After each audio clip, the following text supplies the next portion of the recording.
Hi viewers, welcome to our channel. ప్రస్తుతం మనతో పాటు సీనియర్ జర్నలిస్ట్ దాము బాలా సార్ ఉన్నారు. వారితో మాట్లాడదాం. నమస్కారం సార్. కేజ్రీవాల్ గారు మరి మొన్నే బెయిల్ మీద బయటకు వచ్చారు కదా. వచ్చిన వెంటనే ఇప్పుడు ఒక డిసిజన్ తీసుకున్నారు. 2 రోజుల్లో నేను రాజీనామా చేస్తాను నా సీఎం పదవికి. మహారాష్ట్రలో నవంబర్ ఎలక్షన్ జరుగుతున్నాయి కదా, అదే టైంలో ఢిల్లీలో కూడా ఎలక్షన్స్ పెట్టండి అని అంటున్నారు. మరి ఎందుకు ఆయన రిజైన్ చేయాలని ఆలోచన వచ్చింది? మరి ఎలక్షన్స్ కు వెళ్తున్నారు కదా, ఇది ఆ వ్యూహాత్మకంగా ఫలిస్తుందా లేకుంటే బెడిసి కొడుతుందా? దీని వల్ల ఆయనకి లాభమా నష్టమా సార్? మరి మోదీ గారికి లాభమా నష్టం అంటారా? కేజ్రీవాల్ ఒక సంచలనమైన నిర్ణయం తీసుకున్నాడు. అదేంటంటే, నేను అగ్ని పరీక్షకి సిద్ధమవుతున్నాను. రామాయణంలో సీత ఎలాగైతే తన శీల పరీక్ష కోసం అగ్నిలో దూకిందో, అగ్నిగుండంలో, నేను కూడా అలాగా అగ్నిగుండంలో దూకుతాను. సో నేను రిజైన్ చేసేస్తాను. ఎందుకంటే నా మీద ప్రతిపక్షాలు, ముఖ్యంగా బీజేపీ, నేను కరప్ట్ అనే ఆరోపణలు చేశాయి. అది కానీ మీరు నమ్మేటైతే నన్ను ఓడించండి. సో లేదు, నేను స్వచ్ఛంగానే ఉన్నాను, నా వల్ల మీకు మంచి జరిగిందని మీరు అనుకుంటే నన్ను గెలిపించండి అని అతను ఢిల్లీ ప్రజలకి, దేశ ప్రజలకు కూడా పిలిపించాడు. అంటే కేజ్రీవాల్ నిజంగానే ఒక సంచలనమైన నిర్ణయం, అది డ్రాస్టిక్ డెసిషన్ అని కూడా చెప్పచ్చు.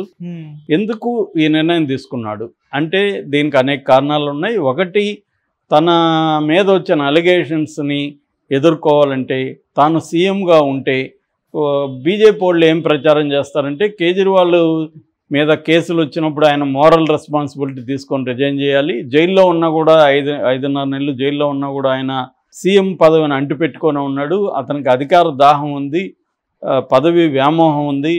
చూడు, అక్కడ వేరే వాళ్ళంతా కూడా రిజైన్ చేశారు. ఫర్ ఎగ్జాంపుల్, హేమంత్ సోరెన్ మీద మేము కేసు పెట్టగానే అతను రిజైన్ చేసేసి వెళ్ళిపోయాడు జైలుకి.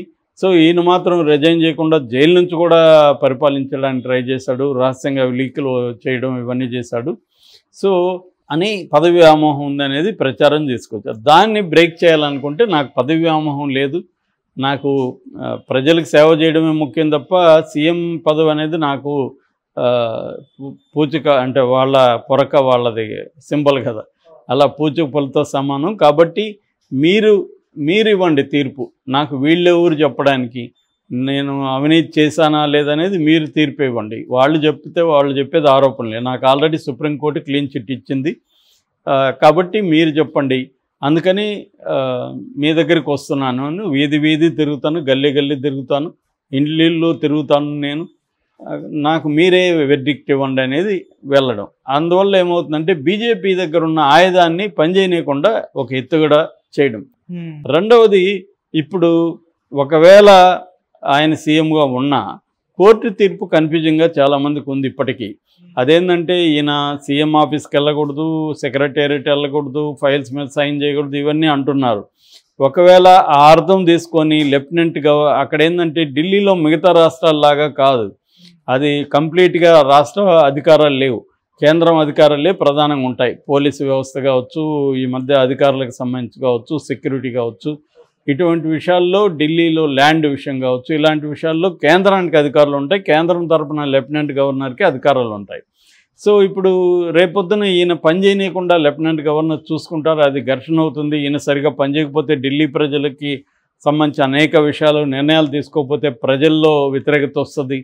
కాబట్టి మనం ఇంకుండేది 1 ఇయరే ఎలక్షన్లకి టైము. కాబట్టి ఇప్పుడు రిజైన్ చేసేస్తే బెటర్ అనే రెండవ కారణం. మూడవ కారణం, ఇప్పుడు 3 రాష్ట్రాలు ఎన్నికలు జరుగుతున్నాయి: హర్యానా, జమ్మూ కాశ్మీర్, మహారాష్ట్ర. ముఖ్యంగా హర్యానాలో ఆపు పోరాడుతుంది.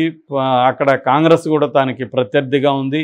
బీజేపీకి అక్కడ ఎదురీత ఉంది. కాబట్టి అక్కడ కానీ కొద్దిగా గట్టిగా నిలబడితే రేపొద్దున కాంగ్రెస్, ఆపు కలిసి కూడా పోస్ట్ పోల్ అలయన్స్ ఏర్పడి అధికారాన్ని చేపట్టే అవకాశం ఉంది. అప్పుడు తమ ముఖ్యమంత్రిని కూడా డిమాండ్ చేసే అధికారం అవకాశం వస్తుంది. అందువల్ల కూడా ఈ 3 రాష్ట్రాల్లో తన టైం స్పెండ్ చేయాలనుకుంటే, కేజ్రీవాల్ ముఖ్యమంత్రిగా ఉంటే ఇది సరిపోదు.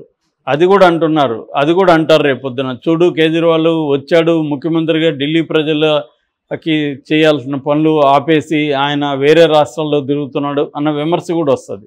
అందుకని తన బదులు ఇంకొకరు ముఖ్యమంత్రిగా ఉంటే ఇక్కడ అడ్మినిస్ట్రేషన్ ఇబ్బంది ఉండదు, ఇక్కడ వెల్ఫేర్ యాక్టివిటీస్ కంటిన్యూ అవుతుంటుంది, తాను వెళ్ళి పొలిటికల్గా బీజేపీని దెబ్బతీయడానికి ట్రై చేయొచ్చు అనేది కూడా తన మూడవ కారణం. ఇలాగా మల్టీ రీజన్స్ నుంచి కేజ్రీవాల్ ఈ నిర్ణయం తీసుకున్నాడు. అయితే ఈ నిర్ణయం వల్ల కేజ్రీవాల్కి లాభం ఏంటంటే లాభం వచ్చి ఒకటి బీజేపీ మెథడ్లోనే దెబ్బతీయడం. బీజేపీ ఏంది, హిందుత్వం అనేది ప్రధానమైన అంశం.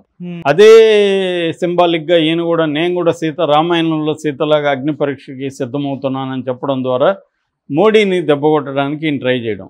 రెండవది, ఈ అవినీతి అనేది ఎప్పుడైనా ఆరోపణలు వస్తే ప్రజల్లో ఏముంటుందని తినకుండా ఎవడు ఉంటాడు లేరా తినుంటాడు అన్నట్టుగానే అనుకుంటారు. కాబట్టి నేను తినలేదు కాబట్టి నేను ముఖ్యమంత్రిగా రిజైన్ చేస్తున్నాను, నేను జైల్లో ఉన్నప్పుడు ఎందుకు చేయలేదంటే వాళ్ళకి భయపడి మనం చేయకూడదు అని ఆయన ఇతర ముఖ్యమంత్రులు కూడా పిలిపించారు. మీ మీద ఏమైనా కేసులు పెడితే మీరు కూడా రిజైన్ చేయకండి, జైల్లో ఉండి కూడా సీఎంలుగానే ఉండండి అని. అంటే వీళ్ళ ఒత్తిడికి నేను తలగ్గలేదు, నేను భయపడలేదు, బెండ్ అవ్వలేదు అని చెప్పుకోవడం కూడా కేజ్రీవాల్కి అవసరం. సో ఆ రకంగా కేజ్రీవాల్కి ఢిల్లీలో కొంతవరకు ఉపయోగం జరుగుతుంది. అయితే రిస్క్ ఏంటంటే ప్రధానమైన రిస్క్ రేపొద్దున ఓడిపోయాడు, సింపతి రాలేదనుకో, ఈయనకి రావాల్సిన సింపతి వస్తుందని ఈయన ఎక్స్పెక్ట్ చేస్తున్నాడు. సింపతి రాలేదనుకో అప్పుడు నెగిటివ్ అయిపోతుంది, అప్పుడు ఈయనకి రాజకీయ భవిష్యత్తు అనేది కష్టమే, ఏదేమైనా అది రిస్కే. రెండవది, తను పెట్టే ఎవరిని ముఖ్యమంత్రిని పెట్టాలి. ఆల్రెడీ 6 డజన్ మందికి పైన ముఖ్యమంత్రి పోటీలు ఉన్నారు. ఆల్రెడీ ఈయన ప్రిఫరెన్స్ నితీష్, ఆముంది సౌరభ్ భరద్వాజ్ ఉన్నాడు, కైలాష్ గెహ్లాట్ ఉన్నాడు, గోపాల్ రాయ్ ఉన్నాడు, మనీష్ సిసోడియా ఉన్నాడు, ఇమ్రాన్ హుస్సేన్ ఉన్నారు. వీళ్ళందరూ కూడా ఆల్మోస్ట్ మినిస్టర్లే. వీళ్ళందరూ కూడా పోటీకి ఉన్నారు. ఇప్పుడు వీళ్ళలో ఈయన ప్రిఫరెన్స్ వచ్చి ఆతిష్ అని చెప్తున్నారు. ఆతిష్ని కానీ పెడితే మిగతా వాళ్ళు తిరుగుబాటు చేస్తే ఆ మేరకు ఆపుకి నష్టం అవుతుంది. దాన్ని ప్రత్యర్థులు ఉపయోగించుకుంటారు. ఈయన రేపొద్దున నిజంగానే ఈ కేసు కూడా చేశాడని వీళ్ళే పోయి ఇన్సైడర్లో పోయి బయటికి చెప్తే ప్రాబ్లం అవ్వచ్చు. సో దాన్ని ఎలా డీల్ చేస్తాడనేది చాలా ఇంపార్టెంట్. రెండవది, నవంబర్లో ఎన్నికలు పెట్టమన్నాడు. నవంబర్లో ఎన్నికలు పెట్టాలంటే యాక్చువల్గా అసెంబ్లీని రద్దు చేయడానికి పిలిపేవాలి. అది సాధ్యం కాదు, ఎందుకంటే 60 మంది ఎమ్మెల్యేలు వాళ్ళు ఒప్పుకోవాలి. తర్వాత లెఫ్టినెంట్ గవర్నర్ కూడా దానికి ఆమోద ముద్ర వేయాలి. ఇవన్నీ జరుగుతాయంటే జరిగే పరిస్థితి కనబడలేదు. అందుకని ఆయన ఊరికే పిలిపిస్తున్నాడు నవంబర్లోనే చేయండి అని, కానీ అది జరిగే అవకాశం లేదు. ఇక ఆయనకు మిగతా 3 రాష్ట్రాల రిజల్ట్ని బట్టి రేపొద్దున ఢిల్లీలో కూడా ఆయనకి రిజల్ట్ అనేది ఉంటుంది. హర్యానా ఇదంతా కానీ చిత్తుగా ఓడిపోతే ఢిల్లీలో కూడా ఆ ప్రభావం పడవచ్చు. బీజేపీ ఏమైనా విమర్శిస్తుందంటే కేజ్రీవాల్ కావాలనే డ్రామా ఆడుతున్నాడు, ఆల్రెడీ కోర్టు చెప్పింది ఈయన సీఎంగా ఉండడానికి వీల్లేదని. ఎలాగో ఉండడానికి వీల్లేదు కాబట్టి రిజైన్ చేసేసి సింపతి పొందుదామని ఒక డ్రామా స్టార్ట్ చేశాడని చెప్తున్నారు. అలాగే వాళ్ళ భార్య సునీత కేజ్రీవాల్ని సీఎంగా చేయడానికి ఈ డ్రామా ఆడుతున్నాడు అనేది కూడా బీజేపీ వాళ్ళు విమర్శిస్తూ ఉన్నారు. సో ఈ విమర్శలు కేజ్రీవాల్ మీద ఎలా పనిచేస్తాయనేది చూడాలి. ఎందుకంటే ఢిల్లీ ప్రజలు ఆల్రెడీ మొన్న జరిగిన ఎంపీ ఎలక్షన్లో 7 సీట్లకి 7 సీట్లు కేజ్రీవాల్కి ఓడించారు. అంటే ముందు నుంచి కూడా అక్కడ ఏం జరుగుతుందంటే అసెంబ్లీలో కేజ్రీవాల్ని గెలిపిస్తున్నారు ఢిల్లీ ప్రజలు, ఇటు పార్లమెంట్కి వచ్చేసరికి బీజేపీని గెలిపిస్తున్నారు. అక్కడ క్లియర్గా ఈ 2 కనిపిస్తాయి.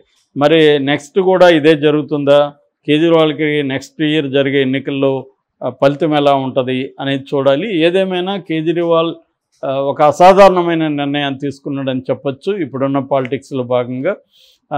అయితే తను సీఎంగా అక్కడ ఎవరిని పెడతాడనేది ఇంపార్టెంట్. ఎందుకంటే రేపొద్దున అదేదంటారు కదా, ఏకై మేకై కూర్చున్నట్టు.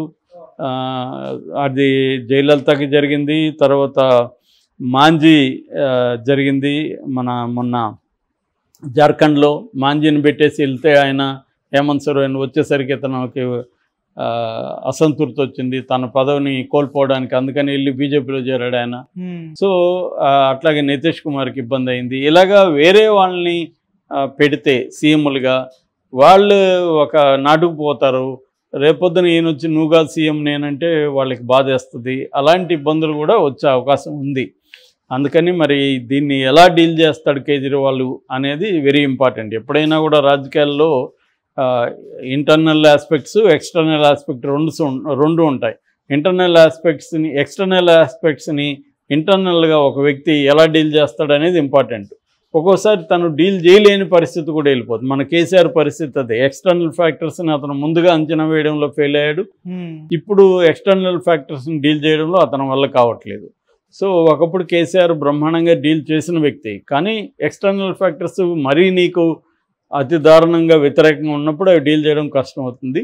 సో ఇలాగా ఆల్రెడీ 2 రాష్ట్రాల్లో ఆపు ప్రభుత్వం ఉంది. ఇప్పుడు గుజరాత్లో కొంత పెరిగింది, గోవాలో కొంత పెరిగింది, హర్యానాలో కూడా కొంత ఆపుకుంది. ఇటువంటి కాంటెక్స్ట్లో కేజ్రీవాల్ ఈ క్రైసిస్ని ఎలా డీల్ చేస్తాడనేది వెరీ ఆసక్తికరమైన